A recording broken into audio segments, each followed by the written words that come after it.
میخواستم بگم که شما یک توضیح کوچیک بتین که دمی چی افتخارات همی شما دارین. بله هم یک توضیح کوچیک شما بتین که یک چی افتخارات داشتین همی شما دمی طول همی 25 سال 30 سال. یک افتخار ما خو است که شما مردم از شر داعش خلاص کردیم. بگو یک.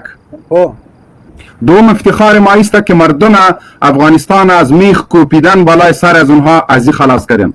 سوم افتخار ما است که رقص مرده که کلای مردم میبریده مردم باز تیل داغ منداخت رقص مرده میکرد ازی خلاص شد. افتخار چهارم ما است که دخترای مردم افغانستان که سینه‌شان بریده میشد از او خلاص شدن.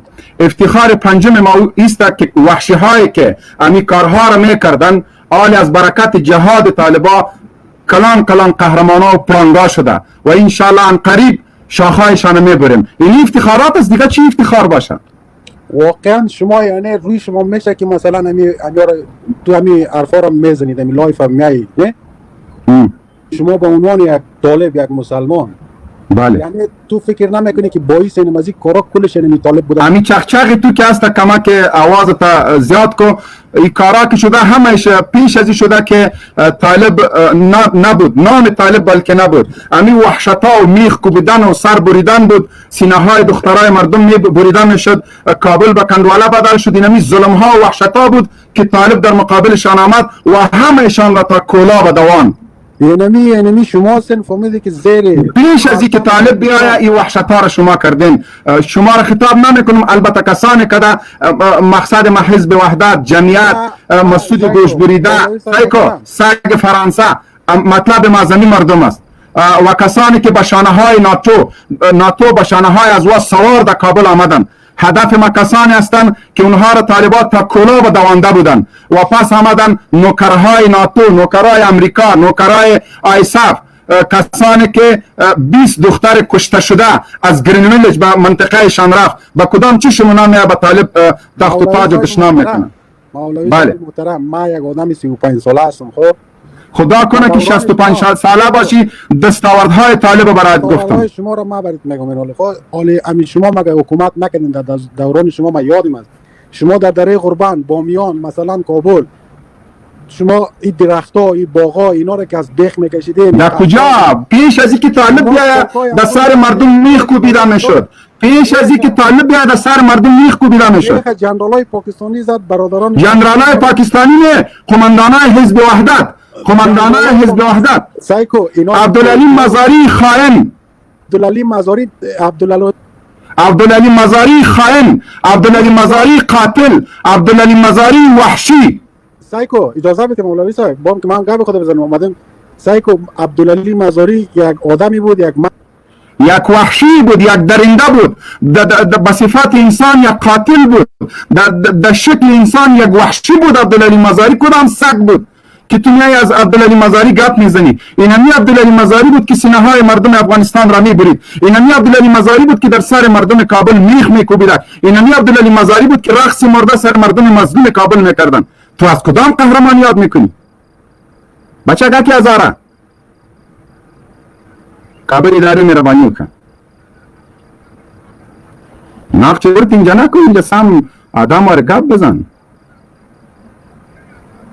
آواز دی نشته لالا جان، آواز دی نشته. زه به دې ورته قطع کړم بیا راشه، آواز دی نشته. ښه بیرته دې راخلم، آواز دی نشته لالا، یا ورته ووځه بیا راشه. لیوانه دلته راغلی عبدالعلی مزاری. طالبان چی؟ طالبان کارنامه را که طالب داره به خدا کرم کل دنیا کس داشته باشه.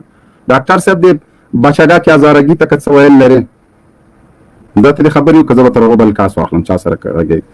بچای مزار دا هزارګای لري سو بچای هزاره. بچه هزاره مولوی صاحب. بله اگر چیز قطع نکو دیگه، این رقمی هم نمیشه که تو گپ خود قطع نمیکنم. تو جفت تاخ میکنی، تو وحشتای یک خائن یک قاتل را پوت میکنی، تو خیانتای کسی را پوت میکنی که تا کولا به طالبان دوانده شه. چی میگی تو؟ شما این دستاورد شما اجازه راکړئ دغه ورور سوال ته جواب ورکړم. برادر اعظم جواب بدم. مهربانی. تو اجازه راکړئ زه بعد مهربانی وکړه ډاکټر صاحب.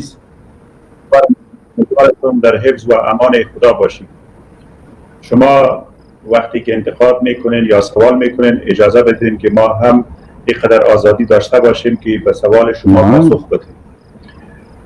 ما کوشش میکنیم که به سوال شما از دیدگاه علم و از دیدگاه ادب و احترام به سوال شما پاسخ بدیم. مشتری مولوی صاحب گوش کو دکتر صاحب چی میگه؟ اجازه میتین ما چیز مهربانی دکتر صاحب چه مداخله کی به قطعا مهربانی وکړه. جواب ما اینجاست که شما گفتین طالب ها در افغانستان چی دستاورد دارند. شما قبل از این که طالب ها کابل را بگیره و تحریک اسلامی طالب ها کابل را بگیره یک دفعه به تاریخ جنگ های داخلی مراجعه بفرمایید.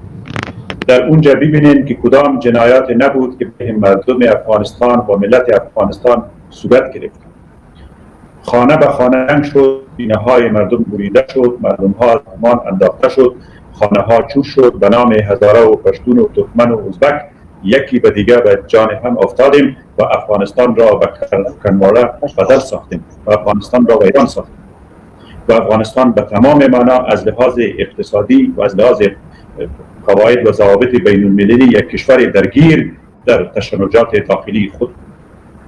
زمانی که طالب بر سر کابل حکم فرما شد، طالب در یک حالت نظامی قرار داشت. تمام کشورهای همسایه علل خصوص جنایات ایران در افغانستان نباید فراموش شود.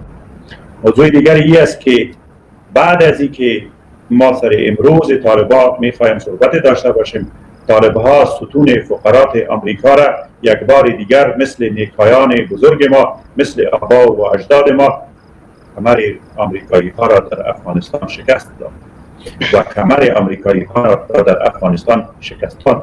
تاریخ بری گواست که طالب عزت، شرف و وقار سرزمین ما را یک بار دیگر کمایی کرد. ظالمانه خواهد بود که یک نیروی مسلمان و مجاهد را که سراسر افغانستان را با خونشان رنگ است این آزادی را نام دیگر بده.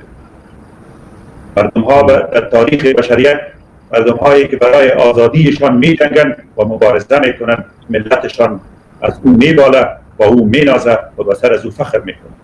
ظالمانه خواهد بود که ما این افتخار نکنیم. تاریخ گواست و نسل های آینده ای را خواهد نوشت که کمر آمریکایی ها را کمزورای آمریکا طالب در افغانستان شکست. انشاءالله دیر و زود ما به یک نظام اسلامی نائل خواهیم شد که در او هزاره، ازبک، ترکمن و تاجک و همه برادران حق مساوی خواهد داشت. در اونجا میدیای ما آزاد خواهد بود. در اونجا میدیای ما در مبارک رمضان ترویج فحشا را نخواهد کرد. در اون نظام علمای ما نخواهد شد. در اون نظام آمریکایی ها به خانه های ما نخواهد رفت. در اون نظام آمریکایی ها دست های خانم ها و مادران و برادران ما را نخواهد بست. ما منتظر چنین نظامی هستیم و با شما باور داشته باشید هر نوع تبعیض در دین اسلام حرام است. طالبان پیروای دین مقدس اسلام است. این پاسخ بر سوال شما بود. گرم ممنون دکتر صاحب. بچه هزارگی چیزی گفتنی داری مهربانی کن. مولوی صاحب محترم، شما نه تنها که کمر طالبان را، کمر آمریکا را شکستین، بلکه کمر آمریکا را شما بسته کردین که آمریکا امروز بهانه شد که مثلا طالبان جنایت میکنه، طالبان اینا در سرزمین ما را اشغال کردن، کلش باعث شما بودین. از این بچه هزارگی از این گپ خیر خو معلومدار است. وحشتای عبدالعلی مزاری را به کدام چشم سعی میکنی؟ وحشت و بربریت و ظلم مزاری را یک تروریست خطاب میکنی یا نه؟ مولوی صاحب محترم اجازه بده، شما تا هنوز جنایت میکنین، تا هنوز شما عبدالعلی مزاری را یک جنایتکار و خائن خطاب میکنی یا نه؟ عبدالعلی مزاری روح شاد، ارواح بر دیوانه